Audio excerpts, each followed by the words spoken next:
The year was 1888. London, a city of immense wealth and poverty, was gripped by fear.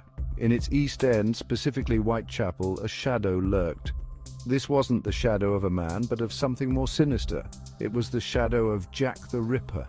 Whitechapel was a place of desperation. Overcrowding, poverty, and vice were rampant. Prostitutes, many driven to the streets by circumstance, were easy prey. They became the targets of a killer who would forever be known as Jack the Ripper. The name itself is chilling. It conjures images of darkness, violence, and a brutality that remains unmatched. Jack the Ripper wasn't simply a murderer. He was a monster who preyed on the most vulnerable. His crimes were not just acts of violence, but spectacles of horror designed to instill fear and shock. The Whitechapel murders began in August 1888. 5 women, all prostitutes, were brutally murdered within a 3-month period. The victims of Jack the Ripper are often referred to as the canonical 5. These women, Mary Ann Nichols, Annie Chapman, Elizabeth Stride, Catherine Eddowes, and Mary Jane Kelly, were linked by their poverty and their gruesome deaths. They were mothers, daughters, sisters, and friends, but their stories were lost in the shadow of the killer. Their throats were slashed, often with such force that their heads were nearly severed. Their bodies were mutilated, with organs removed and taken as trophies. The precision of the cuts suggested a level of skill that chilled even the most hardened police surgeons. The press sensationalized the murders, feeding the public's morbid curiosity. My name was Mary Ann Nichols, but my friends called me Polly. On the night of August 31st, 1888, I was desperate for money to pay for a bed in a doss house. I walked the streets of Whitechapel, my fate entwined with the darkness that shrouded the cobblestone streets.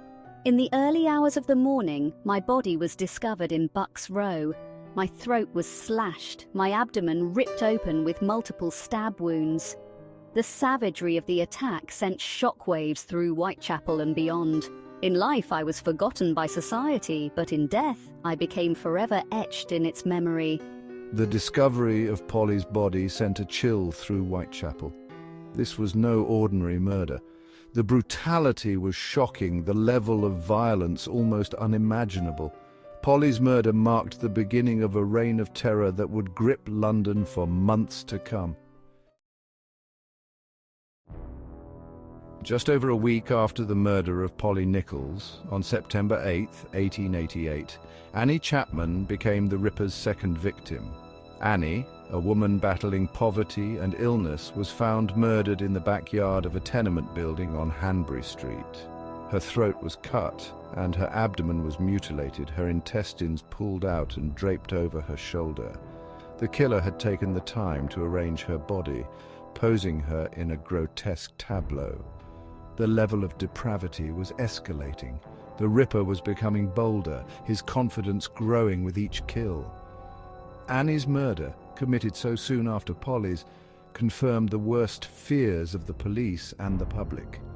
This was the work of a serial killer, one who seemed to relish the infamy his crimes were generating.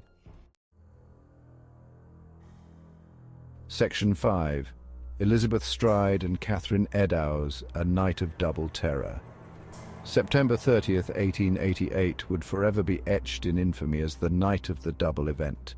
Within an hour of each other, 2 more women, Elizabeth Stride and Catherine Eddowes, fell victim to the Ripper's reign of terror. Elizabeth Stride, a Swedish immigrant known to friends as Long Liz, was found murdered in Dutfield's yard. Her throat slashed, but her body otherwise unmarked. Catherine Eddowes, murdered a mere 45 minutes later in Mitre Square, suffered a fate similar to Annie Chapman's. Her throat was cut, her abdomen mutilated and her face disfigured. Her left kidney and a portion of her uterus were missing, taken as gruesome trophies by the killer. The double event sent shockwaves through London. The police, under immense pressure to catch the killer, were no closer to finding him. Fear and frustration gripped the city.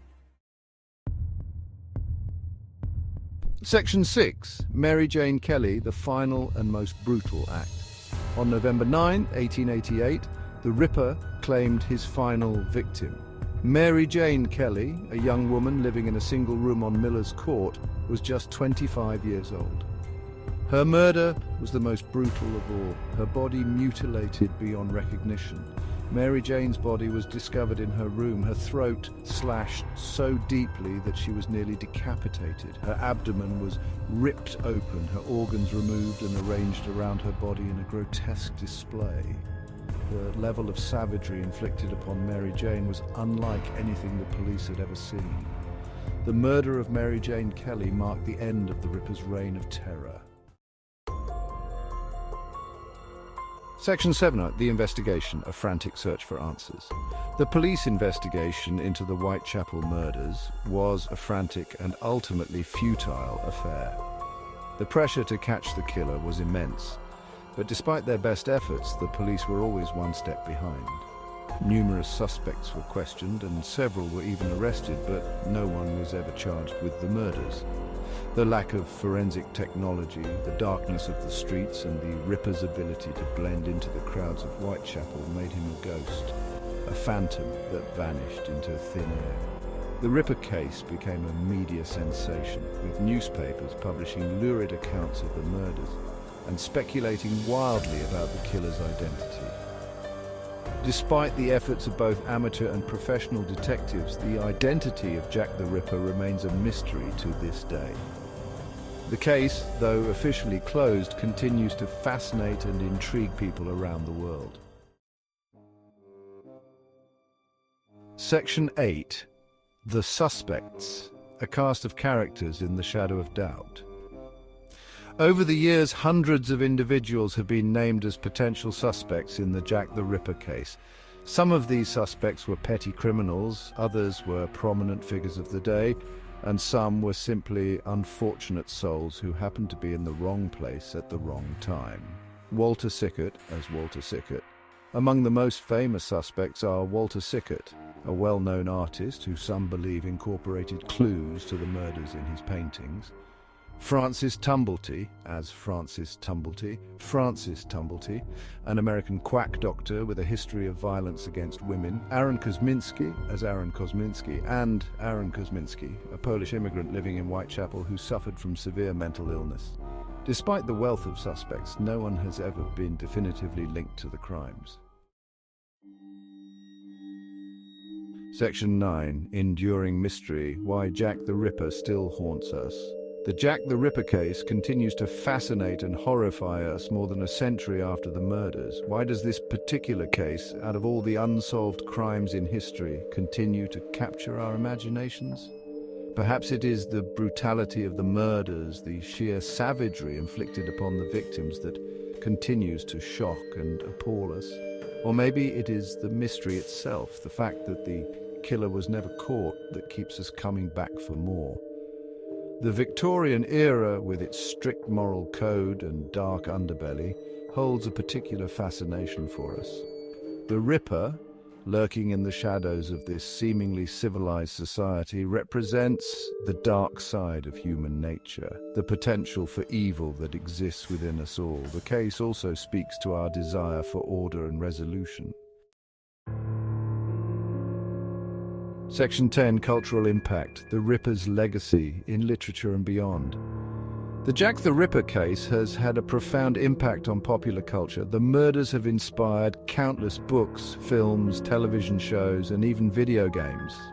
The Ripper has become a stock character in horror fiction, a symbol of the ultimate boogeyman. From Alan Moore's graphic novel From Hell to the film The Lodger starring Sir John Gielgud, the Ripper's story has been told and retold, each iteration adding its own unique spin on the legend. The case has also sparked a cottage industry of Ripper tourism in London, with guided tours taking visitors to the murder sites and exploring the history of the case. The Ripper's legacy is a complex one. Section 11.